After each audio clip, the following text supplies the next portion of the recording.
Abra sua Bíblia comigo no Evangelho de Mateus, capítulo 13. Aleluia. Mateus, capítulo 13, versos 24 ao 30. Aleluia. A leitura tem por título a parábola do joio. Amém? Mateus capítulo 13, 24 ao 30 diz assim: Jesus lhes propôs outra parábola, dizendo: O reino dos céus é semelhante a um homem que semeou boa semente no seu campo. Mas, enquanto todos estavam dormindo, veio o inimigo dele, semeou o joio no meio do trigo e foi embora. E, quando as plantas cresceram e produziram fruto, apareceu também o joio. Então os servos do dono da casa chegaram e disseram: Patrão, o senhor não semeou boa semente no seu campo? De onde então vem o joio? Ele, porém, lhes respondeu: Um inimigo fez isso. Mas os servos lhe perguntaram: O senhor quer que a gente vá e arranque o joio? O dono da casa respondeu: Não, porque ao separar o joio, vocês poderão arrancar também com ele o trigo. Deixem que cresçam juntos até a colheita, e no tempo da colheita direi aos ceifeiros: ajuntem primeiro o joio e amarrem-no em feixes para ser queimado, mas recolham o trigo no meu celeiro. Observe agora o verso 36 do mesmo capítulo 13 de Mateus. Verso 36 diz assim: Então, despedindo as multidões, Jesus foi para casa e, aproximando-se dele, os seus discípulos disseram: Explique-nos a parábola do joio do campo. E Jesus respondeu: O que semeia boa semente é o Filho do homem. O campo é o mundo. A boa semente são os filhos do reino. O joio são os filhos do maligno. O inimigo que o semeou é o diabo. A colheita é o fim dos tempos e os ceifeiros são os anjos. Pois, assim como o joio é colhido e jogado no fogo, assim será no fim dos tempos. O Filho do homem mandará os seus anjos, que ajuntarão do seu reino todos os que servem de pedra de tropeço e os que praticam o mal, e os lançarão na fornalha acesa. Ali haverá choro e ranger de dentes. Então os justos resplandecerão como o sol no reino de seu Pai. Quem tem ouvidos para ouvir, ouça. Amém?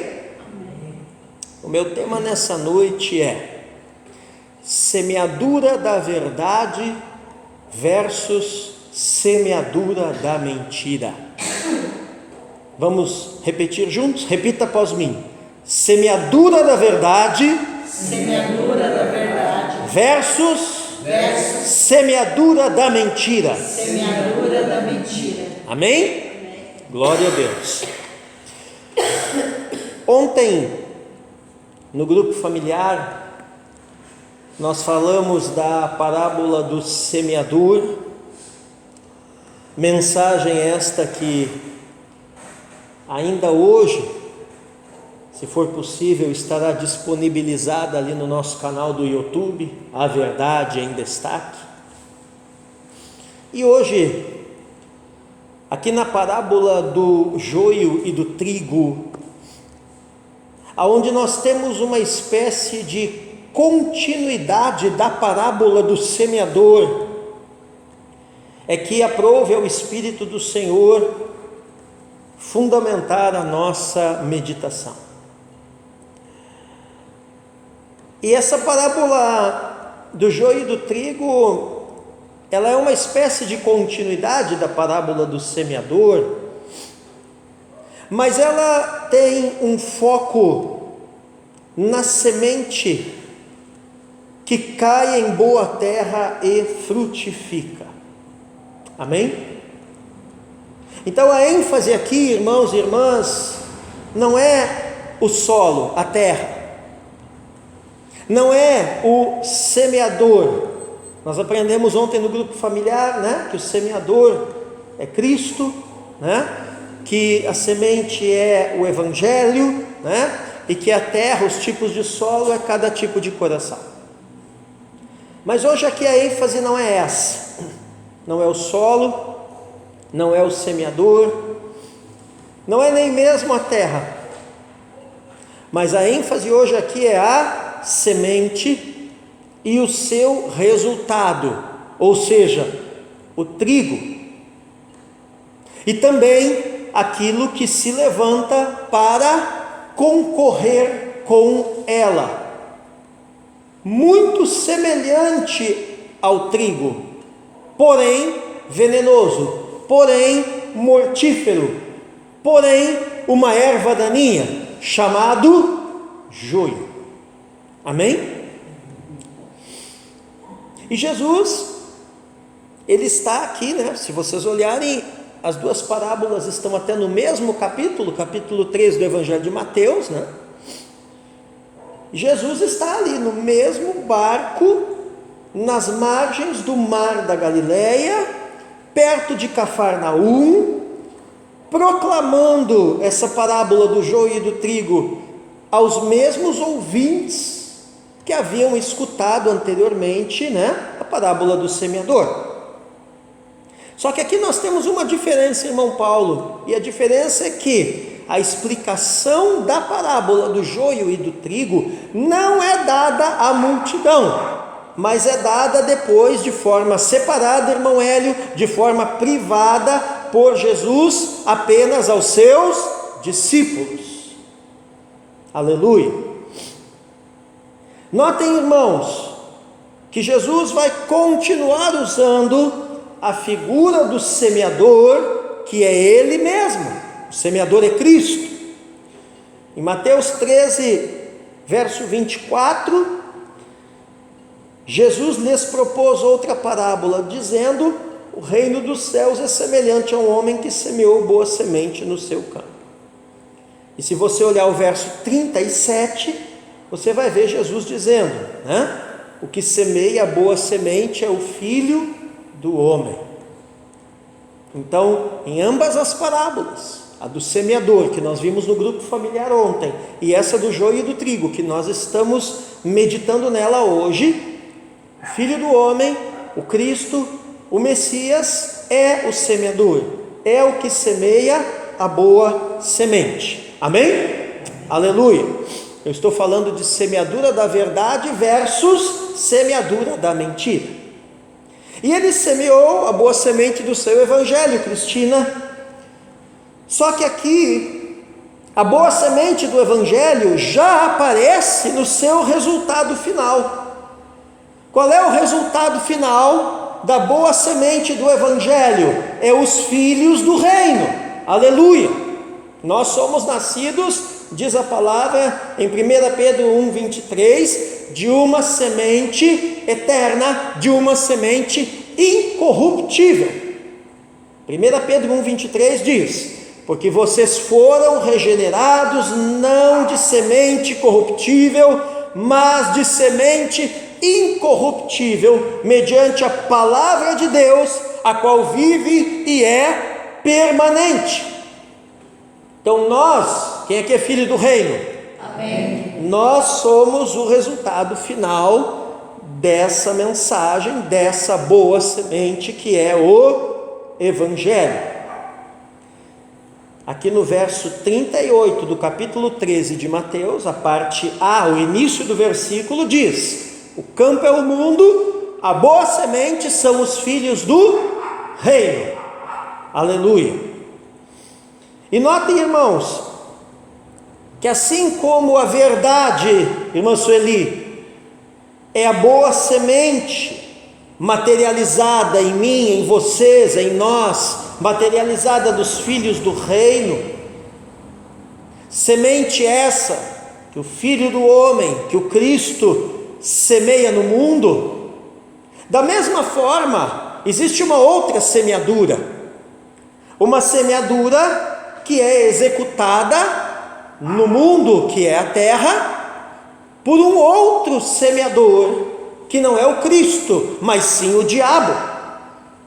E essa outra semente, identificada aqui na parábola pela figura do joio, é a mentira. A mentira é a má semente semeada pelo diabo no mundo, materializada nos filhos do maligno que o inimigo semeia neste mundo. Então nós estamos falando de dois semeadores, o Cristo e o diabo. Nós estamos falando de duas sementes, o evangelho do reino, a verdade e a mentira, os argumentos de Satanás. E nós estamos falando de dois resultados: os filhos do reino, que vêm da semente do evangelho, e os filhos do maligno, que são o resultado da semente da mentira. Amém? Aleluia. E aí você entende o tema dessa mensagem hoje: semeadura da verdade versus semeadura da mentira. Nós temos aqui claramente na parábola do joio e do trigo, Sheila, a semeadura da verdade versus a semeadura da mentira. A comunidade dos filhos do reino, amém, que é a igreja do Deus vivo, versus a comunidade dos filhos do maligno. Em Mateus 13, 24 a 26, está escrito assim: Jesus lhes propôs outra parábola, dizendo: o reino dos céus é semelhante a um homem que semeou boa semente no seu campo, mas enquanto todos estavam dormindo, veio o inimigo dele, semeou o joio no meio do trigo e foi embora. E quando as plantas cresceram e produziram fruto, apareceu também o joio. Observe ainda os versos 37 até o 39, apenas a parte A do versículo. Continua então, verso 37 ao 39, parte A.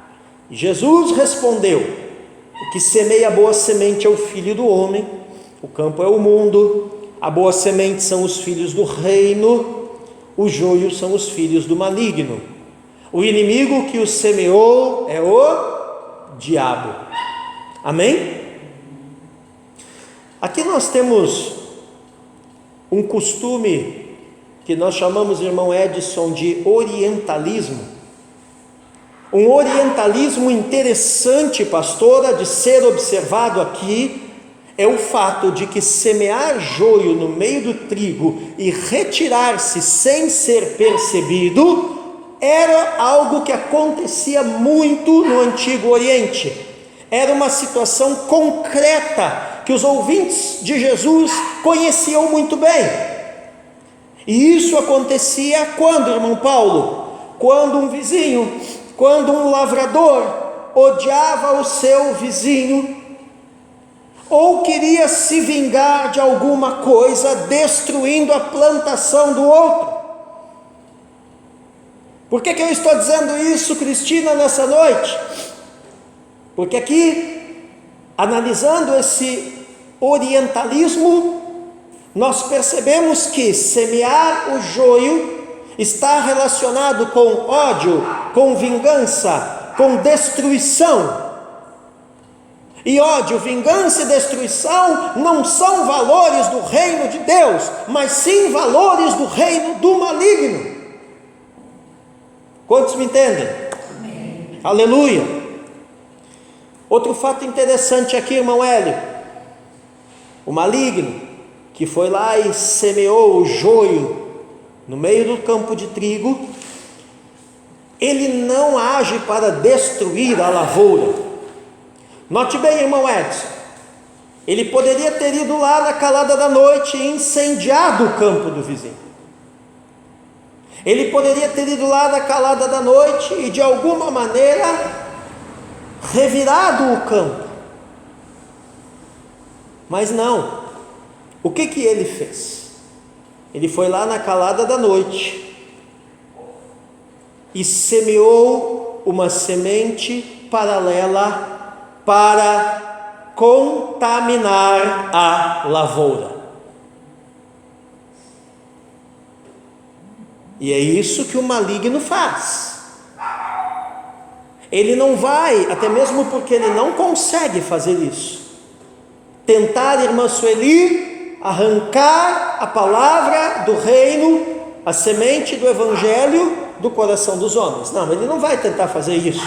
Ele vai tentar contaminar esses corações. E como que ele faz isso, irmão Paulo? Semeando uma cultura semelhante, parecida, porém venenosa, porém nociva. Amém?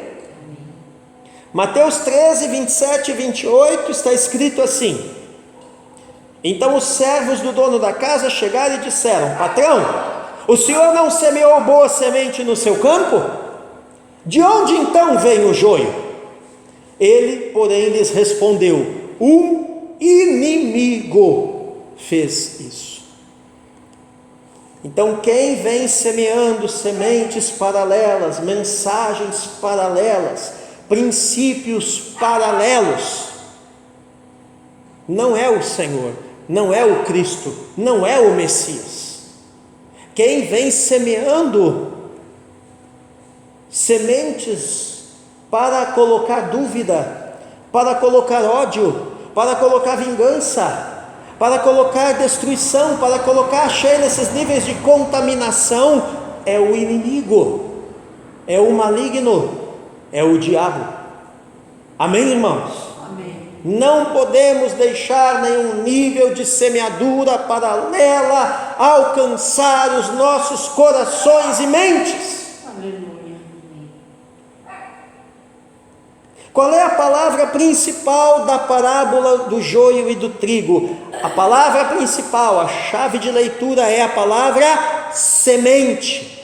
Diga comigo, semente. Semente. E o que nós percebemos aqui, irmãos?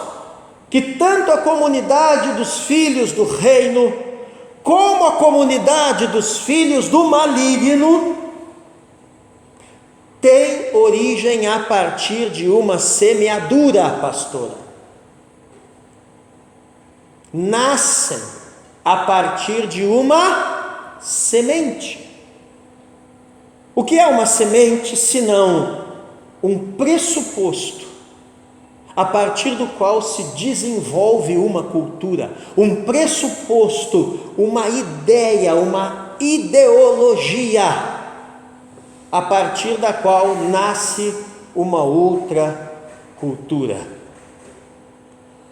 Então a guerra, além de espiritual, é uma guerra cultural. Aleluia.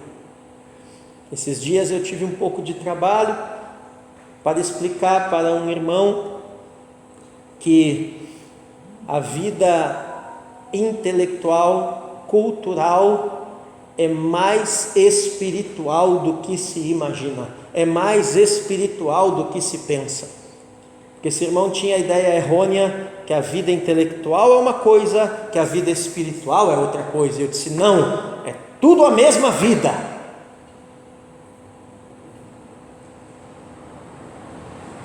Se não fosse a mesma vida, nós que somos ministério de ensino para essa cidade, não seríamos tão combatidos. O inimigo ia olhar para nós e dizer: deixa para lá, esses aí é só a parte intelectual da igreja. Não, ele se preocupa muito, muito, muito. Por quê? Porque é uma semente são pressupostos a partir do qual se desenvolvem culturas ideológicas. Pode ser uma ideologia do reino de Deus ou uma ideologia do reino das trevas. Amém? Aleluia. Interessante também é que a contaminação, irmã Sueli, aconteceu quando todos estavam dormindo. Por isso que a Bíblia diz, né? Trabalhai enquanto é dia, porque a noite vem.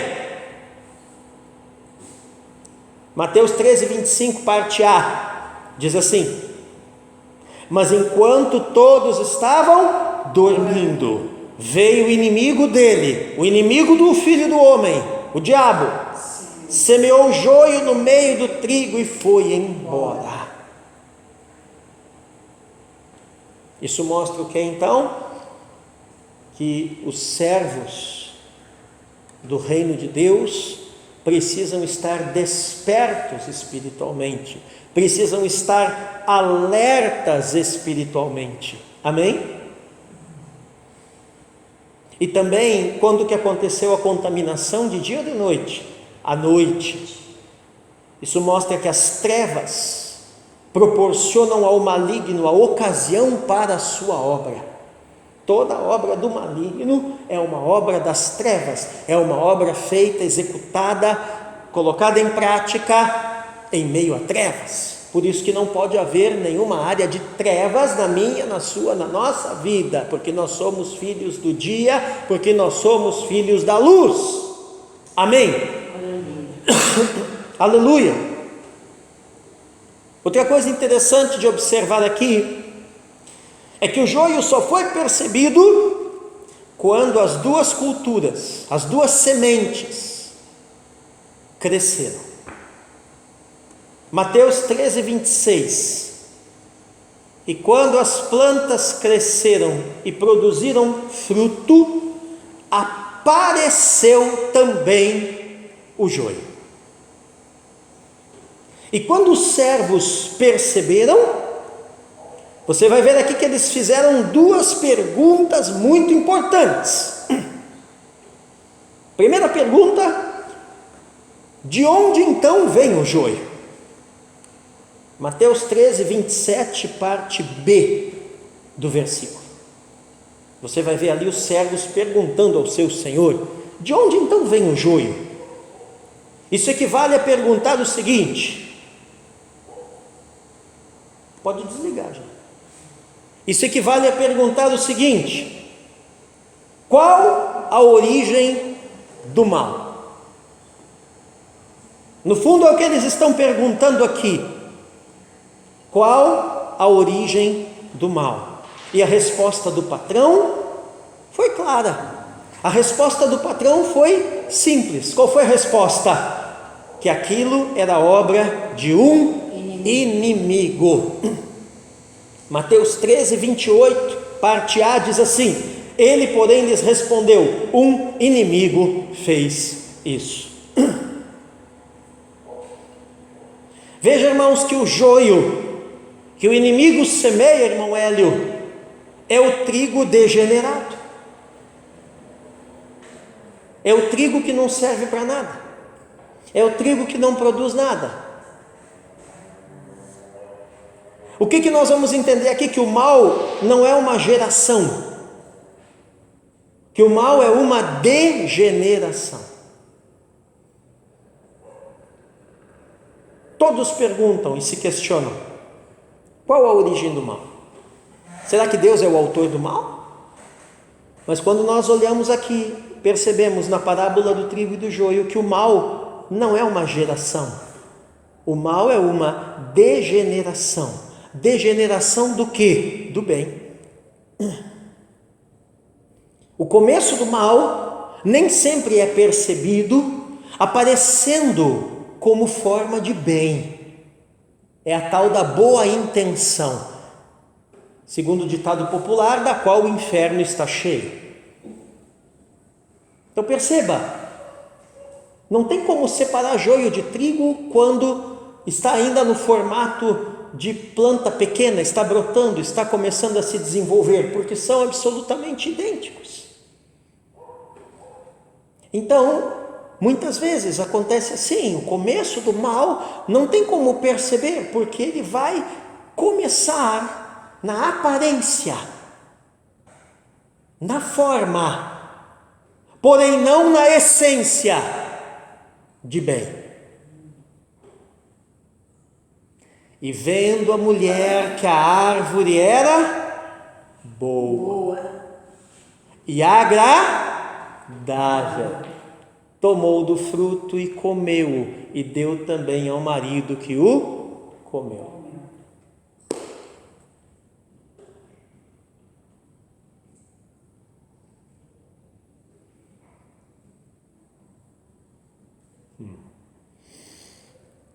Então o mal é a degeneração do bem.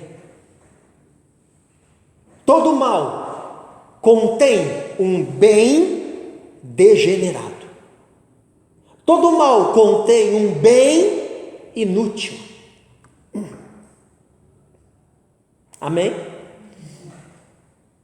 Veja, irmãos, que aqui neste mundo, aqui neste cosmos em grego, aqui neste sistema de coisas, o mal está em toda parte, irmão Paulo. Do mesmo modo que não existe campo sem erva daninha. Você pode limpar da melhor maneira possível, irmão Hélio, a sua horta, o seu jardim, o seu pátio. Basta uma chuva forte, um sol intenso, vai nascer erva daninha. Eu que o diga lá em casa, né? Então, da mesma forma como o mal está por toda parte neste mundo, é da mesma forma que não existe campo sem erva daninha. Mateus 13, 38, a parte A do versículo, Jesus explica para eles, dizendo: o campo é o mundo. Por isso que nesse mundo existem bons, filhos de Deus, filhos da luz, resultados da semente incorruptível do Evangelho, e maus, filhos das trevas, resultado da semente corrompida das ideologias malignas neste mundo. Amém? Você precisa entender nessa noite que tudo aquilo que é falso não passa de uma cópia corrompida do que é verdadeiro. Tudo que é falso não passa de uma cópia mal feita, fajuta, corrompida do que é verdadeiro. Então, todas as heresias, todas as ideologias anticristãs, todas as culturas deste mundo, a princípio, vão propor algo bom. Mas quando isso crescer, quando isso der fruto, você vai perceber que é mal, que é erva daninha, que é joio. Amém? Existe um registro das discussões dos rabinos com relação à lei, à ética, aos costumes, à história do judaísmo. Esse registro, esse livro chama-se o Talmud. E lá no Talmud, as palavras joio e trigo são semelhantes, têm a mesma etimologia, têm a mesma origem, são semelhantes. Se você olha para a botânica, na botânica, são plantas que se confundem pela sua aparência, e de fato, sua verdadeira natureza só é revelada quando frutificam. É algo meio parecido, como se fosse aqui no Brasil, com a mandioca boa, que se assemelha com a mandioca brava. Né, irmão Hélio? Lá no Nordeste tem muito, né? Vai comer mandioca brava para ver o que acontece. Vai morrer intoxicado. Mas são parecidas. Amém? O que o senhor está querendo dizer, pastor? Estou querendo dizer o seguinte, que a verdadeira natureza só se revela pela frutificação. Trigo, você só sabe que é trigo quando ele produz o grão de trigo. Joio você só sabe que é joio quando ele produzir o joio. Sabe para que eles usavam o joio no Antigo Oriente? Só prestava para uma coisa: comida de galinha. Mas o trigo não. O trigo é para fazer o pão que dá a vida. Glória a Deus. Aleluia. Glória a Deus. Mas tem uma segunda pergunta aqui, eu já estou indo para o final da ministração de hoje. Segunda questão importante. A primeira foi o seguinte, né? De onde então vem o joio? Ou seja, qual é a origem do mal? E nós aprendemos que o mal não é uma geração. O mal não é uma geração, ele é uma degeneração. Segunda pergunta que eles fazem para o dono da lavoura: o Senhor quer que a gente vá e arranque o joio? Mateus 13, 28, Sheila, parte B, está escrito isso. O Senhor quer que a gente vá e arranque o joio? Percebam que a primeira pergunta, irmão Edson, foi mais teórica, foi mais filosófica, né? Mas essa segunda pergunta, irmão Paulo, é uma pergunta prática. Tipo assim, o que vamos fazer então? E a resposta do Senhor foi não. E por que não? Porque se eles fizessem isso, naquele estágio em que as plantas estavam, haveria o risco de arrancar o trigo, a boa planta, junto com o joio, a má planta. Mateus 13, 29, o dono da casa respondeu: não, porque ao separar o joio, vocês poderão arrancar também com ele o trigo. Em outras palavras, sabe o que eles estão perguntando aqui, irmão Edson? Eles estão perguntando uma pergunta que muita gente faz hoje: como livrar a sociedade do mal? Como livrar este mundo, esta sociedade que vivemos, do mal? Veja que é uma pergunta prática. E essa pergunta, ela é feita porque o ser humano, o coração humano é impaciente em compreender os planos de Deus. Você mesmo já fez essa pergunta: por que tem tanta gente má nesse mundo? Por que Deus não manda um dilúvio, um raio, um fogo, e tira esse joio do meio do campo? É essa impaciência dos servos que todos nós num momento sentimos, e ela tem uma justificativa histórica. É que naquele momento histórico aqui da parábola, pela influência da pregação de João Batista, a ideia geral que eles tinham é que o Messias iria promover uma separação imediata entre os filhos do reino e os filhos do maligno. Tem gente que João Batista nem está pregando mais hoje, mas ainda hoje tem essas ideias. Mateus capítulo 3, versos 10 e 12, João Batista falava isso: e o machado já está posto à raiz das árvores, portanto, toda árvore que não produz bom fruto é cortada e lançada ao fogo. Olha o verso 12 aqui, Mateus 3, 12, João Batista falando: ele tem a pá em suas mãos, está falando do Messias, do Cristo. Separará a sua eira. O que era a eira? A eira era o lugar onde se batia ali, né, a planta para tirar a semente, né, tipo bater feijão, esse tipo de coisa, né? E recolherá o seu trigo no celeiro, porém queimará a palha num fogo que nunca se apaga. O pessoal, os crentes daquela época, ouvindo essa pregação aqui, disseram: beleza, Messias vai arrancar tudo que é gente que não presta do mundo e queimar, vai arder no mármore do inferno.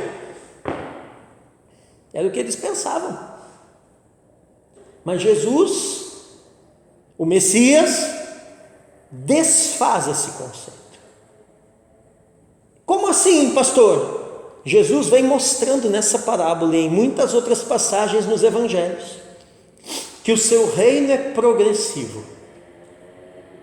que o seu reino obedece a uma lei divina onde há tempo para tudo, tanto para semear como para colher.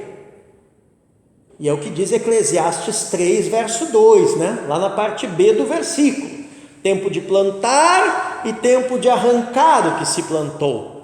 Não era ainda o tempo de arrancar o que estava plantado, porque ao tentar arrancar o que estava plantado pelo maligno naquela sociedade e neste mundo e até hoje, corre-se o risco de arrancar também o que Deus plantou. O que isso nos mostra? Isso nos mostra, irmão Hélio, que o mal não vai desaparecer simplesmente diante do bem. Tem gente que tem essas ideias, né? Se fizermos boas ações, se todos nos unirmos numa corrente de fé e de esperança, we are the world, we are...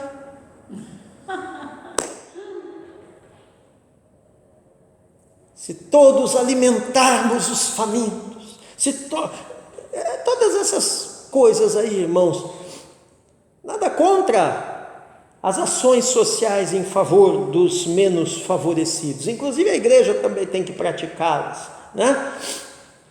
Mas não é simplesmente diante desse tipo de coisa que o mal vai simplesmente desaparecer.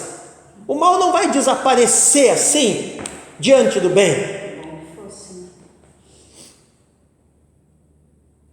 A maior prova disso é que a natureza humana não se transforma apenas por boas ações.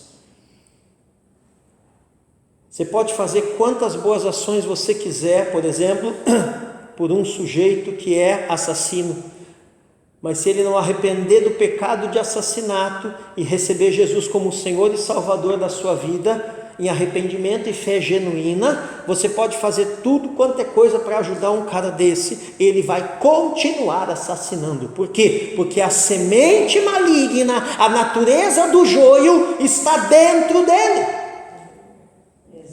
E só quem pode fazer essa obra é o Espírito Santo de Deus. Amém? Você pode pegar alguém que é um mentiroso compulsivo. Nós conhecemos um assim, né, pastor? E botar ele sentado e fazer um monte de coisa boa para ajudar ele e dizer assim: repita 1 milhão de vezes após mim: eu não vou mentir mais. Depois que ele repetir 1 milhão de vezes, ele vai levantar, vai chegar ali na esquina, a primeira coisa que ele vai fazer vai ser mentir. Então o mal não desaparece diante do bem.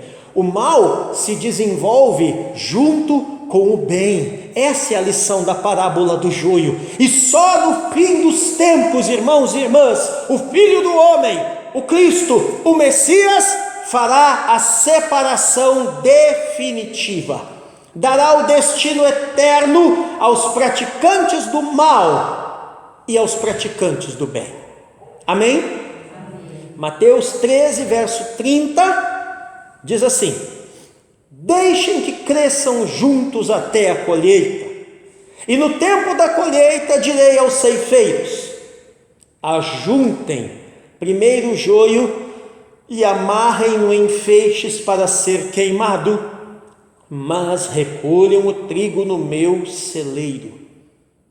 Verso 40 ao 43 diz assim, Mateus 13, 40 ao 43 diz assim: pois assim como o joio é colhido e jogado no fogo, assim será no fim dos tempos. Filho do homem mandará os seus anjos, e veja que não é nem nós que colhemos, Cristina, é os anjos. Nós somos a colheita, o trigo.